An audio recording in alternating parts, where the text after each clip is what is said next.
1949년 마오쩌둥이 이끄는 공산당이 국共내전에서 승리하면서 중국 대륙을 차지했습니다. 하지만 그 승리의 이면에는 잔혹한 희생이 있었습니다. 공산당은 예난에서의 정풍운동을 통해 한 가지 사실을 깨달았습니다. 대중을 설득하기보다는 공포와 철저한 감시로 통제하는 편이 권력을 유지하는 데 훨씬 더 빠르고 효과적이라는 것이었습니다.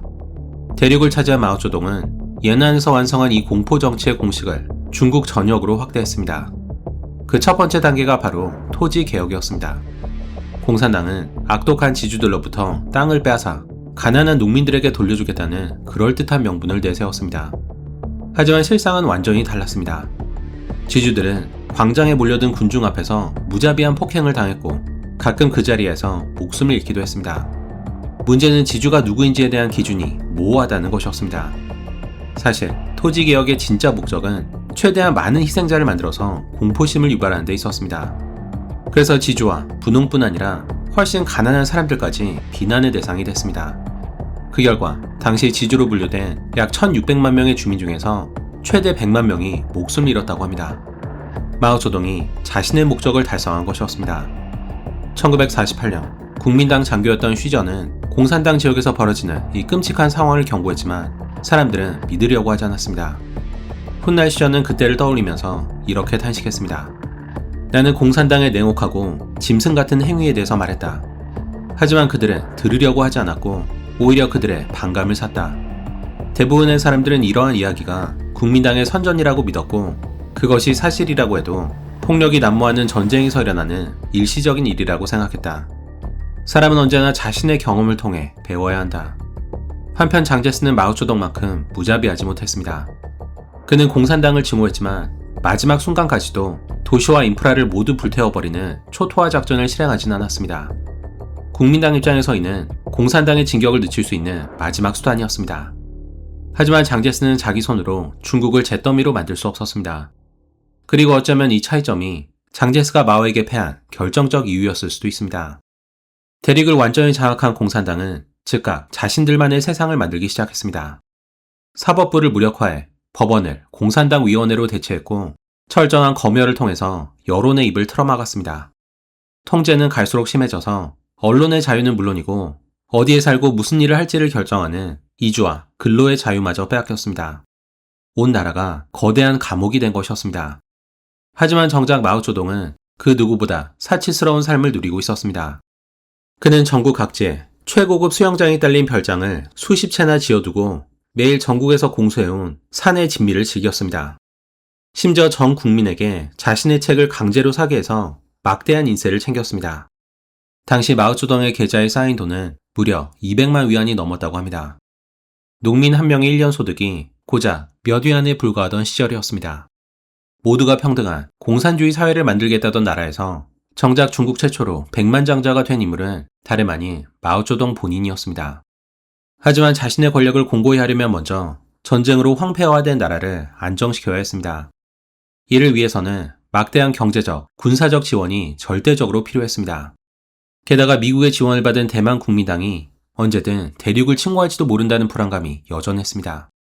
당시 상황에서 이 모든 지원을 제공할 수 있는 유일한 나라는 스탈린의 소련뿐이었습니다. 마음이 급해진 마오쩌둥은 국공내전이 채 끝나기도 전에 스탈린에게 직접 모스크바를 방문하겠다고 제안했습니다. 하지만 스탈린의 반응은 냉담했습니다. 스탈린은 마오쩌둥의 방문 요청을 일부러 무시하면서 차일피일 미루기만 했습니다.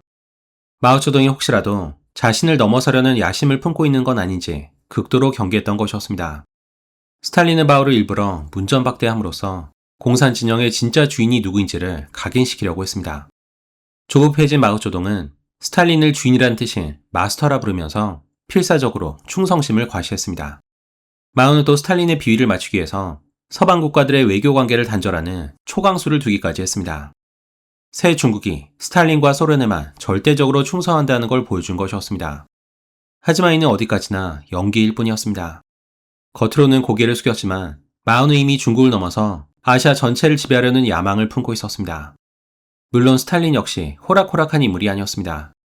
그는 무려 2년 동안이나 마오쩌둥의 방문을 미루는 기싸움을 펼쳤고 그가 조바심을 느끼는 걸 이용해서 복종을 이끌어냈습니다. 그리고 1949년 12월 마오쩌둥은 스탈린의 70세 생일에 맞춰서 마침내 모스크바 땅을 밟게 됩니다. 평생 중국을 벗어난 적이 없었던 마오쩌둥에게는 생애 최초의 해외 여행이기도 했습니다. 그런데 이상하게도 그는 중국을 떠나면서 고위 간부를 대동하지 않았습니다. 혹시라도 스탈린에게 모욕을 당할 경우 이를 부하들에게 보여주지 않기 위한 계산이었습니다. 12월 16일 마오쩌둥이 태운 열차가 혹독한 추위를 뚫고 모스크바역에 들어섰습니다. 도착 당일 형식적인 첫 대면을 가졌던 스탈린은 그 오랫동안 그를 방치했습니다. 마오는 모스크바에서 27km 떨어진 별장에서 며칠을 외롭게 기다려야 했습니다. 그동안 소련 측은 불편한 주거 환경에 냉동 요리를 제공했고 결국 참다 못한 마오쩌둥은 불만을 터뜨리면서 이렇게 말했습니다. 나는 생일을 축하하러 여기 온 것이 아니다. 나는 업무를 위해서 여기에 왔다. 내가 먹고 싸고 자기 위해서 여기에 온 줄 아는가. 그의 불만이 통했는지 얼마 후 스탈린은 마오를 만찬에 초대했습니다.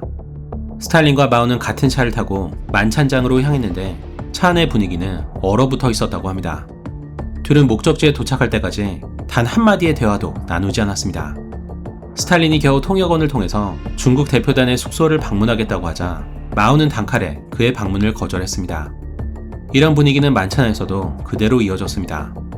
만찬 내내 무거운 침묵이 이어졌고 두 독재자는 서로 눈길 한번 제대로 섞지 않았습니다. 하지만 마오쩌둥의 모스크바 방문이 아무런 성과도 없던 건 아니었습니다.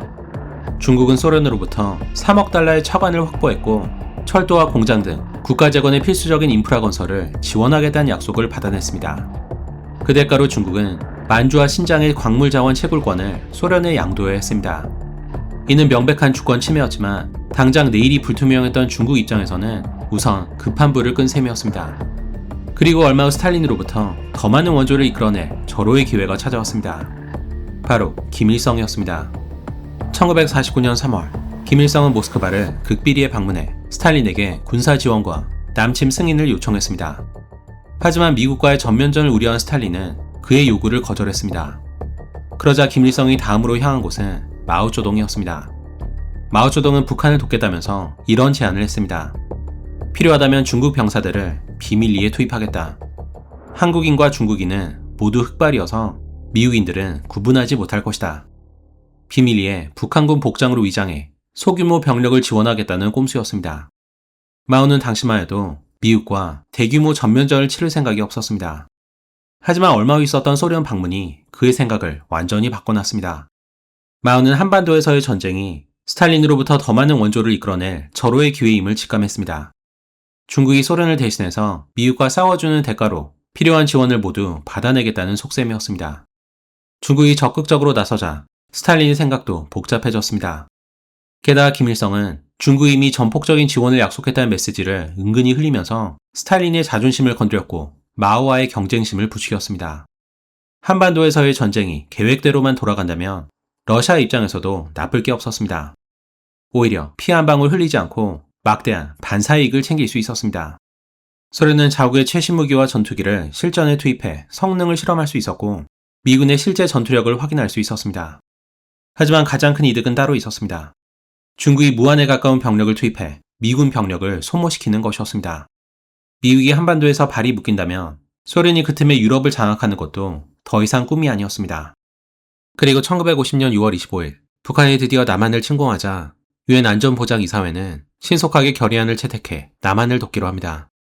이때 한 가지 변수가 있었습니다. 유엔 안보리 상임이사국이었던 소련은 거부권을 행사해서 유엔의 참전을 막을 수 있었습니다. 하지만 당시 소련의 유엔 대사였던 야코프 말리크는 대만이 유엔에서 중국의 자리를 차지하고 있는 것에 항의해 회의에 참석하지 않고 있었습니다. 이 기막힌 우연 덕분에 기적적으로 유엔의 참전이 결정된 것이었습니다. 소련이 거부권을 행사했다면 유엔군은 참전하지 못했을 것이고 결국 북한에 의한 무력 통일을 막을 수 없었을 겁니다.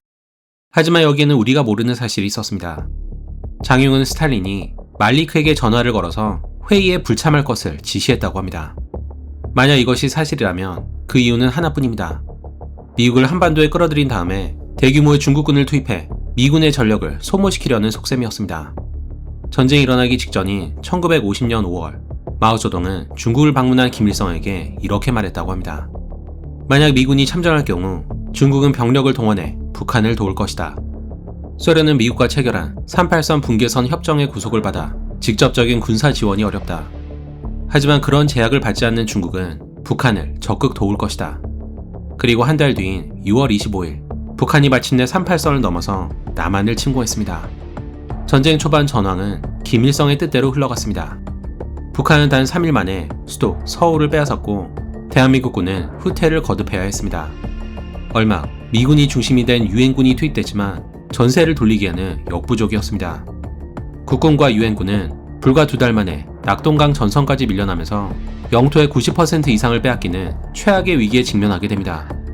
하지만 이 절체절명의 순간에 유엔군 총사령관 더글라스 맥아더 장군의 대담한 한 수가 판을 완전히 뒤흔들었습니다. 9월 15일의 인천 상륙 작전이 기적적으로 성공한 것이었습니다. 이 작전으로 북한군의 허리를 단숨에 끊어버린 국군과 유엔군은 전세를 역전시키는 데 성공했습니다. 9월 28일 대한민국군은 빼앗긴 수도 서울을 수복했고 기세를 몰아 10월 1일에는 38선을 돌파해 북진을 시작했습니다. 그리고 얼마 후 유엔군이 마침내 압록강 변에 도달하면서 통일을 눈앞에 두게 됩니다. 당시 중국에서는 한국에 군을 투입할지를 두고 치열한 토론이 이어지고 있었습니다. 이때 마오쩌둥의 동료 거의 대부분이 한국전쟁에 개입하는 걸 반대했다고 합니다. 반대파의 중심에는 류사오치와 주덕, 그리고 린비아오가 있었습니다. 정원라이마저 이도저도 아닌 모호한 태도를 취하면서 사실상 발을 뺐습니다. 하지만 결국 마오쩌둥이 고집을 피우면서 중국의 참전이 결정됐습니다. 물러있는 마오쩌둥에게도 쉽지 않은 결정이었습니다. 전쟁이 중국 본토까지 확대될 위험이 있었고 미국이 중국에 원자폭탄을 투하하지 않으리라는 보장도 없었습니다. 하지만 마오에게는 믿는 구석이 있었습니다. 바로 수백만 명에 달하는 무제한의 병력이었습니다. 그는 국공내전 당시 항복해온 국민당 출신 부대를 잠재적 반란군으로 보면서 경계하고 있었습니다. 마오는 이들을 한반도에 총알바지로 밀어넣어서 자연스럽게 소멸시킬 생각이었습니다. 만약 이들이 한반도에서 후퇴할 경우를 대비해 전선 뒤쪽에는 이들을 제거할 특수 처형 부대까지 배치했습니다. 하지만 그는 파병을 결정한 뒤에도 일부러 뜸을 들이면서 망설이는 모습을 보였습니다. 스탈린이 조바심을 느끼게 해서 자신의 협상력을 높인 것이었습니다. 마오쩌둥의 밀당은 완벽하게 통했습니다. 결국 그는 북한을 돕는 조건으로 스탈린으로부터 최대한의 원조를 받아냈습니다. 1950년 10월 19일 펑더와이가 이끄는 중공군이 압록강을 건너 한반도로 진입했습니다. 승리를 확신했던 국군과 유엔군은 상상시도 못한 거대한 인간 장막과 마주해야 했습니다. 중공군은 밤마다 산악지대를 타고 기습하는 특유의 유격전과 인해 전술로 유엔군을 공격했습니다. 허를 찔린 유엔군은 대혼란에 빠졌습니다. 미 해병 제1사단이 장진호 부근에서 중공군의 포위망을 뚫고 사투 끝에 탈출한 장진호 전투와 흥남항을 통해 군인과 피난민 20만 명을 극적으로 탈출시킨 흥남 철수가 이 시기에 벌어졌습니다.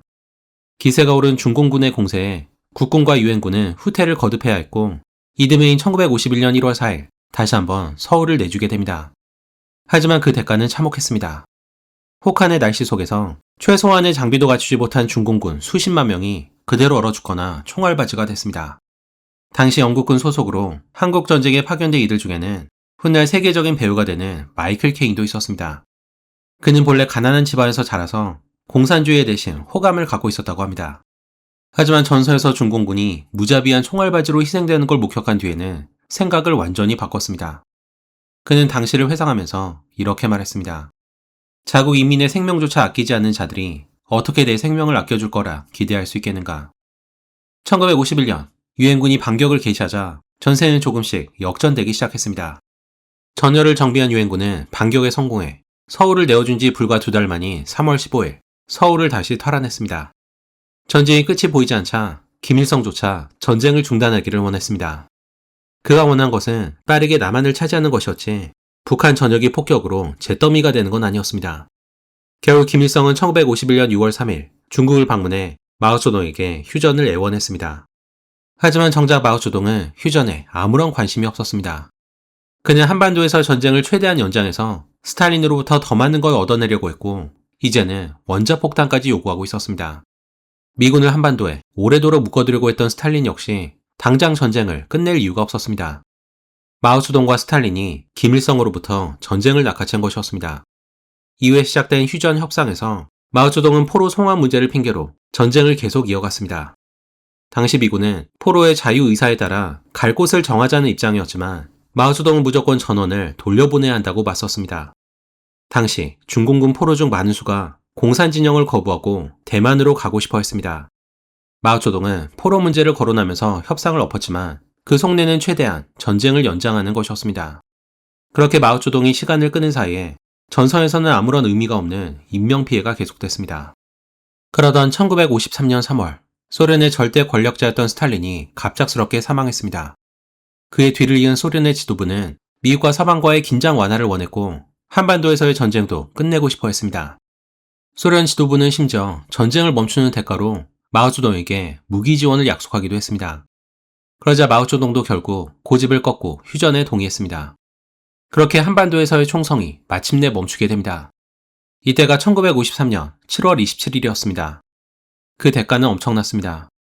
한반도에 파견된 300만 명의 중공군 중에서 최소 40만 명이 사망했다고 알려졌는데 이후에 공개된 소련의 문서에 따르면 실제 중국 측 사망자는 최대 100만 명에 달했다고 합니다. 하지만 마오쩌둥의 진짜 활약은 이제부터가 시작이었습니다.